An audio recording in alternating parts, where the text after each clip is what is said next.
Well, I just didn't think it was going to be that big a deal. I know Chuck said today he didn't tell anybody. It's just the kind of thing that if it happens to you and you're a busy, active person, you keep moving forward. Breaking tonight, that was more from the phone interview Mrs. Clinton did last, stepping aside and finding another candidate. Let me start with you on that, Judge. If they wanted to do that for some reason or needed to, who would decide who was going to be at the top of the Democratic ticket? The Democratic National Committee has all the power of the Democratic National Convention when the convention is not in session. So the 104 members of the DNC, the committee, by a simple majority vote, could remove her from the ticket and replace her. With anybody? With Tim Kaine? With Joe Biden? With anybody? Anybody who is a natural-born American and 35 years or older. Those are the only two requirements in the Constitution. Wow, that's fascinating. Now, this is all, obviously we're ahead of our skis, but the point is, according to this reporting that Cokie Roberts offered on NPR, suggesting it's unlikely, of course, as well, but saying that this is being rumored. Larry, question for you.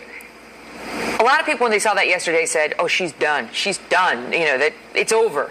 Now she's come out with pneumonia. I'm fine. I'm back on the campaign trail in a couple of days. What say you as to the long-term effect of all this? Probably nil. First of all, she's very likely to recover from everything that I've seen, unless they're hiding something. Second of all, having worked as hard as she's worked to get the nomination, I don't think you're going to see any Clinton, particularly this Clinton, step aside.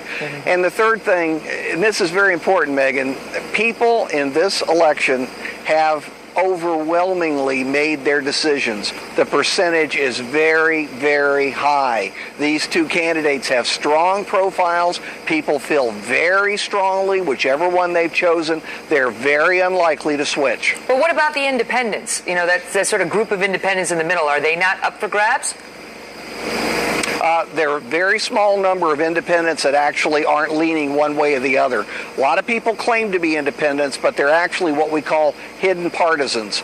And when you push them a little bit in polling, they very quickly identify with one candidate or the other. They just want attention. They just want people to keep coveting them and running after them and trying to get their vote.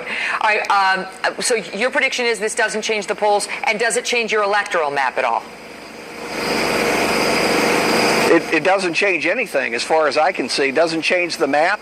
If there's any reaction in the polls, Megan, I think it's going to disappear within a week or two, again, assuming she fully recovers, and that's what the people close to her are saying. Okay, now I want to shift gears and go to the judge, because something big happened on Capitol Hill this evening in a hearing at the House Oversight. They were cross-examining